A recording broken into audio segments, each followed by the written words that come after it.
మీకు తెలుసా నరకంలో ఒకరోజు ఎలా ఉంటుంది అని? బైబిల్ చెప్పే ఈ భయంకరమైన నిజాల గురించి మనం ఈ వీడియోలో తెలుసుకుందాం.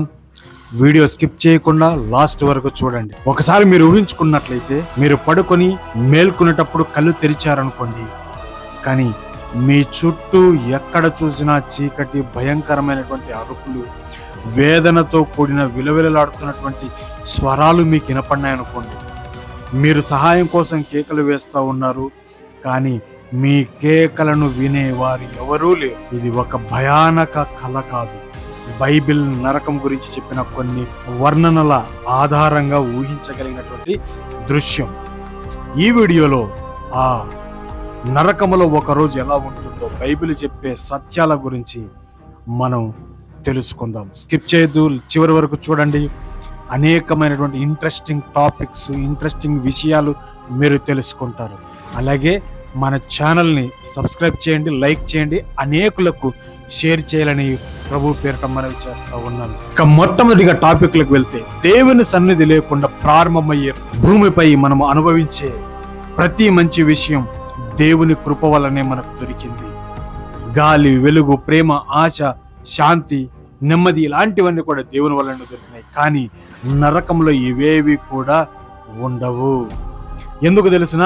2 తెస్సలోనికీయులకు రాసినటువంటి పత్రిక 1వ అధ్యాయం 9వ వచనం ప్రకారము, ప్రభు సన్నిధి నుండి దూరముగా శాశ్వత నాశన శిక్ష పొందుదురు అని రాయబడి ఉన్నది. కాబట్టి దేవుని సన్నిధి లేకపోవడం నరకములోని అతిపెద్ద శిక్ష.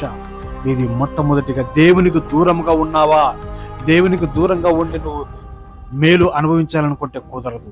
ఖచ్చితంగా దేవునికి దగ్గరగా ఉండాలి. రెండవ విషయంలో మనం చూసినట్లయితే, అంతులేని బాధ, ఎవరికి చెప్పుకోలేనటువంటి బాధ బైబిల్ ఈ విధంగా ఏర్పరచబడింది.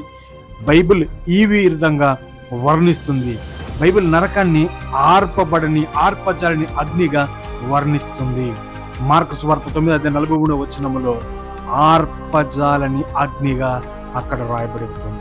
ఇది కేవలం శారీరక బాధను మాత్రమే కాదు, ఆత్మీయ వేదనను కూడా సూచిస్తుంది. ప్రతిక్షణం బాధ, ప్రతిక్షణం పశ్చాత్తాపం, కానీ ముగింపు లేదు.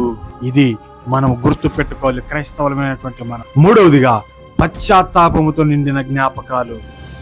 ఒకవేళ నువ్వు ఈ వీడియో చూస్తున్నావేమో, యేసుక్రీస్తు వారిని అంగీకరించలేదేమో, ఎవరు ఎన్ని చెప్పినా వినలేదేమో, కానీ నువ్వు ఏమనుకుంటావు తెలుసా? నరకంలో ఉన్నవారు తమ జీవితాన్ని గుర్తు చేసుకుంటారు అని బైబిల్ సూచిస్తుంది. ఏమని తెలిసిన? లూకా సువార్త 16వ అధ్యాయంలో ధనవంతుడు తన గత జీవితాన్ని గుర్తు చేసుకుంటాడు. నేను ఎందుకు దేవుని మాట వినలేదు, నాకు అవకాశం ఉన్నప్పుడు ఎందుకు మారలేదు అని ధనవంతుడు గుర్తు చేసుకుంటాడు. అటువంటి స్థితి రాబోతుంది. అందుకనే యేసుక్రీస్తు వారి యొక్క సువార్త నీ దగ్గరకు వచ్చినప్పుడు తిరస్కరించొద్దు అనే ఆలోచనలు నిరంతరము మనల్ని అందరినీ వెంటాడుతాయి. ఒకవేళ ఇప్పుడు నువ్వు మారుమనసు పొందినట్లయితే దేవుడు అద్భుత కార్యాలు చేస్తాడు. నాలుగవదిగా, ఆశ లేని స్థితి. భూమిపై ఎంత కష్ట పరిస్థితి వచ్చినా ఆశ ఉంటుంది, కానీ నరకముల గురించి బైబిల్ చెప్పే అంశంలో మాత్రం తప్పించుకునే మార్గం లేదని కనిపిస్తుంది. అక్కడ శిక్ష ముగిసే సమయం కోసం ఎదురు చూడలేరు. ఎందుకంటే అక్కడ కాలం ముగింపును తీసుకురాదు.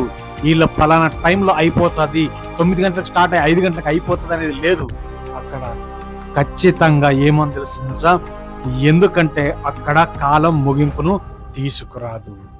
ఐదవదిగా, ఏడుపు మరియు దుఃఖం. మత్తయి సువార్త 13:50 వచనం ప్రకారం అక్కడ ఏడుపును, పండ్లు కొరుక్కోవడమే ఉంటుంది, కానీ అక్కడ సమాధానం అనేది ఉండదు, శాంతి అనేది ఉండదు, ప్రేమ అనేది ఉండదు. ఇది తీవ్రమైన బాధ, నిరాశ మరియు విచారాన్ని సూచించే భాష. అక్కడ ఆనందము లేదు, శాంతి లేదు, కేవలము దుఃఖం మాత్రమే ఉంటుంది, బాధ మాత్రమే ఉంటుంది, వేదన మాత్రమే ఉంటుంది.